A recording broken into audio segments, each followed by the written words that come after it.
I've spent the last 20 years of my life dealing with the issue of immigration, first as a reporter in Texas, then as an intelligence officer in the Texas government, and now as a fellow for the Center for Immigration Studies.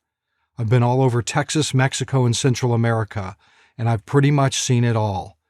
But I've never seen anything like what I've seen since January 2021. No one has. According to U.S. government data, some 8 million people have illegally entered the United States from 2021 to 2024. These are the people we know about, but it's hardly the whole story. Another 2 million must be added to the total. These are the gotaways, the ones seen by border agents but never apprehended, and the ones who enter the country through a myriad of other ways. That brings us to a grand total of 10 million illegal crossers in 3 years. An average of 300,000 every month since Joe Biden was inaugurated president. That is the greatest mass movement across national borders in U.S. history, and maybe the greatest in human history. And they'll keep coming if we continue our current policies. That's not a guess. That's a guarantee. How can I say that? Because I know why they're coming. They've told me over and over and over again. It's not because they fear political persecution in their home country.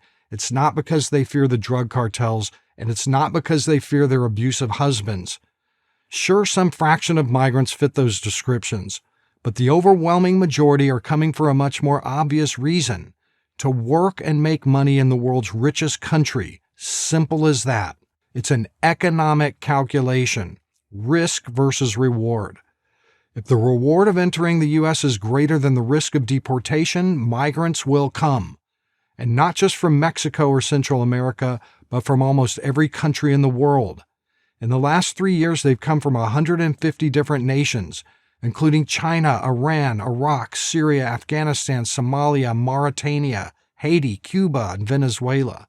They are drawn to the U.S. by what Spanish-speaking migrants call la invitación, an invitation to a banquet of generous government benefits and economic opportunities unavailable to them in their home countries. Illegal immigration has been a major issue in the U.S. for over 20 years. It's one of the reasons Donald Trump was elected in 2016. He promised to stop it, and he made significant progress. He extended the border wall, although his efforts were hampered by liberal judges and a Democratic Congress. He instituted a Remain in Mexico policy, which forced migrants to wait for asylum claims to be decided while still in Mexico. He fully empowered border and immigration agents to detain, deport, and expel illegal immigrants back across the border. With the chances of getting into the United States diminished by these policies, migrants figured the trip wasn't worth the cost. The smuggling fees of $10,000 or more to cross the border, the time involved in traveling thousands of miles, much of it on foot, and the dangers of being robbed, raped, or killed along the way. But when the new Biden administration took over in 2021, the calculus changed. The trip was now worth the cost.